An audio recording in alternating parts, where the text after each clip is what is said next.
Meus amados e queridos irmãos, a paz do Senhor, eu sou o presbítero Pedro Paulo, que Deus te abençoe. E nós estamos continuando aquela ministração no livro de Gênesis sobre a história de José, essa série tão importante. E hoje eu trago um tema para esta palavra. O propósito de Deus é maior que a dor. Está lá em Gênesis capítulo 45, do versículo 1 ao versículo 28. Vamos ler aqui o que diz a palavra de Deus. Agora, pois, não vos entristeçais, nem vos pese aos vossos olhos, por me haverdes vendido para cá, porque para a preservação da vida, Deus me enviou adiante de vós. Gênesis capítulo 45, versículo 5. Quem disse isso foi José. Há momentos em que o sofrimento parece injusto, quando tudo o que nos resta é o silêncio de Deus e a lembrança das feridas do passado. Mas este capítulo de Gênesis, o capítulo 45, nos mostra que, por trás da dor, há um propósito divino sendo costurado por mãos invisíveis. José, agora governador do Egito, está diante de seus irmãos, os mesmos que o traíram e o venderam e o fizeram sofrer anos de solidão. Mas o que poderia ter sido um encontro de vingança se transforma em um momento de perdão, de restauração e revelação do plano de Deus.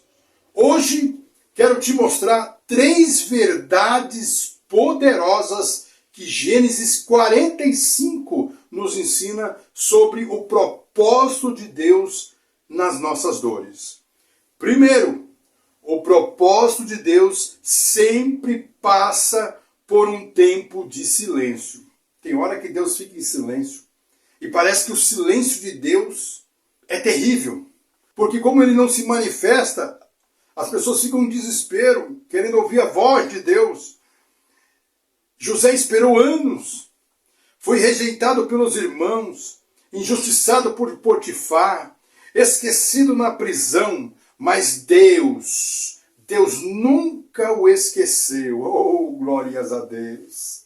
Aleluia! Às vezes o céu parece silencioso e você se pergunta, Senhor, onde estás? Mas o silêncio de Deus não é ausência. O silêncio de Deus é preparo. Deus estava preparando José para o momento em que o sonho se tornaria realidade. Enquanto José esperava, Deus estava movendo as peças. Na casa de Potifar, no cárcere, no coração de Faraó e agora nos corações de seus irmãos. Romanos 8, versículo 28, eu sempre falo isso. Esse versículo tão bonito que diz assim: sabemos que todas as coisas prosperam para o bem daqueles que amam a Deus. Mesmo as traições, as lágrimas, as perdas, tudo fazia parte do propósito. Deus nunca desperdiça uma lágrima de um justo. Pode chorar, porque Ele vai recolher a tua lágrima e vai devolver com a vitória. Segundo, o perdão liberta, mas quem perdoa do que quem é perdoado? Vou repetir para você entender. O perdão liberta, mas quem perdoa do que aquele que é perdoado. Quando José se revela aos irmãos, ele chora. E não é um choro de mágoa, mas de libertação. Ele diz, no versículo 8, não foram vocês que me mandaram para cá, foi Deus.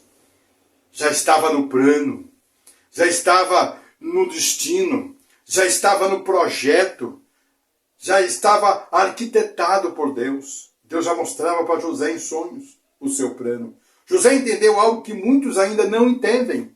O perdão é o maior sinal de maturidade espiritual. Se você não consegue perdoar, é porque você ainda não chegou na maturidade espiritual. Quem não perdoa, carrega o passado nas costas. Quem perdoa, caminha leve no presente e rumo ao futuro com Deus. Perdoar não é esquecer o que fizeram, é lembrar sem dor, porque você foi curado por Deus. José poderia ter vingado. Ele tinha poder, mas escolheu amar. E isso o fez mais parecido com Cristo, que também foi traído, vendido e ainda assim estendeu o perdão. Quando você perdoa o inimigo, perde o controle da sua história. Porque o perdão é o selo da vitória de Deus sobre o mal. E muitas pessoas não entendem isso. E as pessoas ficam naquela batida. Eu não perdoo, eu não perdoo, eu não perdoo. Perdoa, irmão. Em nome de Jesus Cristo. Perdoar não é esquecer, é lembrar sem dor. Mas perdoa, em nome de Jesus Cristo. Terceiro, o propósito de Deus sempre visa a preservação da vida. José diz aos irmãos, versículo 5, ainda continua falando, Deus me enviou adiante de vós para preservar a vossa vida. Olha que Deus que enxerga longe, que Deus que vê o futuro. Você vê aqui, Deus está olhando lá na frente, Ele já viu, Deus conhece o passado, o presente e o teu futuro. O que parecia o fim era, na verdade, um instrumento de salvação. Se José não tivesse sido vendido, ele não teria chegado ao Egito. Se não tivesse chegado ao Egito, não teria interpretado o sonho de Faraó. E se não tivesse interpretado, Israel teria morrido de fome. Deus transforma dor em provisão, lágrimas em sementes, perdas em testemunhos. Nada é em vão no reino de Deus. Você pode não entender agora o que está vivendo, mas Deus está no futuro preparando a sua resposta. Recebe aí, em nome de Jesus Cristo. Recebe aí. Aleluia, glória a Deus. A dor de hoje é o canal pelo qual Deus vai te abençoar. E vai fazer também você abençoar muitos amanhã. Deixa eu dizer uma coisa para você que é muito importante. Deus escreve certo, mesmo pelas linhas tortas da vida. Quando José abraça os seus irmãos, o passado é curado. A família é restaurada. E o plano de Deus se cumpre. José entendeu que a dor foi o caminho que Deus usou para cumprir o sonho. E talvez você esteja hoje num tempo de dor, mas eu te digo, não é o fim, é o meio. O propósito ainda está sendo escrito.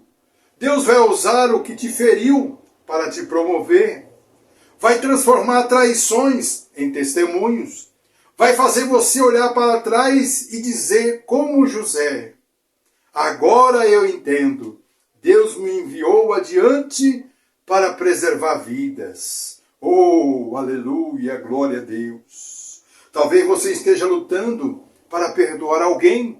Talvez não entenda porque algo aconteceu. Mas hoje o Espírito Santo te diz, confia, eu estou no controle. Ah, que maravilha! Confia, eu estou no controle. O mesmo Deus que sustentou José no poço, na prisão e no palácio, está sustentando você. Recebe essa palavra agora, em nome de Jesus. Você está sendo sustentado por Deus. E é por isso que você olha para um lado, olha para o outro e vê, olha, eu já passei por tanta luta e eu estou aqui ainda firme, indo para a igreja, adorando a Deus, servindo a Deus, cantando ao Senhor.